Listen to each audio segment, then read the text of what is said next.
Today I'm going to talk about tuning mids and high systems with a DSP. My DSP of choice is the PRV 2.8 or 2.4X. Have you or one of your friends ever spent a bunch of money on speakers and tweeters and drivers, amplifiers, built a crazy system, and it just doesn't sound good? It's usually not the equipment. It's usually down to the tuning. So what I'm going to explain today is the importance of tuning mids and high systems and how it can help you to not only sound better, but protect all that equipment that you spend your money on. And if you stick around to the end, I'll let you know how you can get my personal help on tuning your system. Most people think tuning involves setting a crossover and calling it a day. Most people will go to the manufacturer's website, pull the frequency response, and set their crossovers based on that. The frequency response is one thing, but where the speaker actually performs well, and especially with other components, is a totally different thing. What you need to do is analyze the frequency response graph, see where the speaker comes in strongest, see where it starts to fall off, and cut the bandwidth within that section. Then you also need to take in consideration the other components in the system so that they can work well together, so you don't get the frequencies clashing, you don't get severe overlap, you don't have dead spots in the response from your system. And we're going to show you that today on this golf cart that has a simple two-way setup, 6.5-inch mid-range with a titanium tweeter, but even a simple setup like this requires tuning.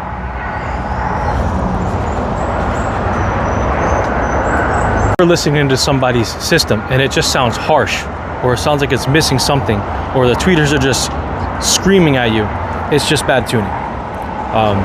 Crossovers are one part of tuning, but another big part that nobody really uses or knows how to use properly is the output parametric equalizer on the PRV DSP. This allows you to cut or boost one frequency.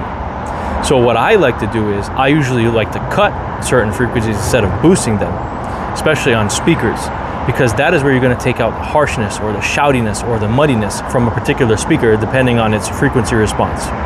The golf cart has already been built and tuned. We have a hidden radio inside here.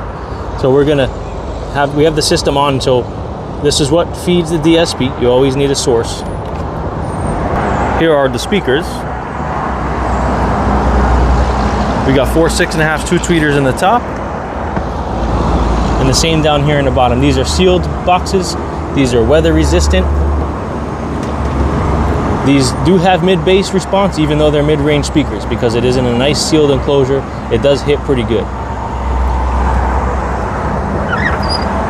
For power on the 6.5s, we have a QS 3000 2 ohms. We have a QS 400 4-channel on the tweeters, and of course a DSP 2.4X for tuning. So I'm just going to go real quick through this. Click audio processing. This is where all your tuning is done, okay? We're going to go straight to the crossover. Now remember, this has already been tuned. So this is my mid-range. I have it at 145 hertz. LR24 up to 3400 hertz LR24. Now I do have a gap in between the mid-range and the tweeter, but it's okay because it will fall off a little past that. So with this 5000, there's no overlap at all, but the gap is almost unnoticeable. So we have the tweeter from 5000 going up to 22,000. All right, now that's the crossover. That will separate the frequencies. That tells the speaker, play this frequency and don't play any higher or lower. And then it tells the tweeter, same thing, do not play higher or lower. We're going to hold this to go back. The next thing I use is the output parametric equalizer. Like I explained, this will allow you to cut or boost one frequency. So on the speaker, it has a harsh spot at 2200 on the response graph. So we're bringing that down 3 dBs. And a Q of 1.0. That's a pretty tight curve. The Q will spread out the curve, so it'll tell you how far away or how close to this 2200 it will stay. So the 1.0, it stays pretty close to the 2200, so it doesn't affect too many neighboring frequencies. Then on the tweeter, at 7200 hertz, we have a boost. Why? Because we wanted more brightness and clarity on this system. It's out in the open, he's driving down the street, so we decided to go with a 1.0 at 7200 hertz plus 4 dB. The last thing you can use to just fine tune everything is the graphic EQ.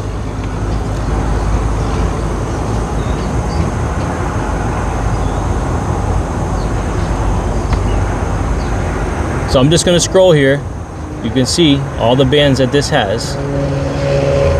Right there we have a little boost at 1000 to give it a little more body on the low end vocals.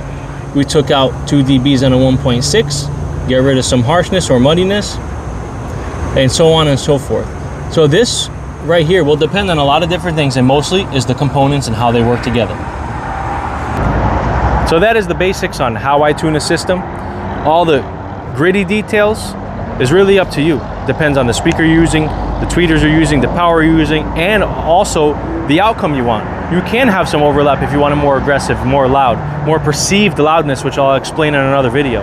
If you want me to personally help you tune your DSP, leave a comment down below. I will give you instructions on how to send me a list of the components you have, what DSP you have, and your goals with your system, and I can tailor a blueprint for your DSP, for your system to sound its best with what you have.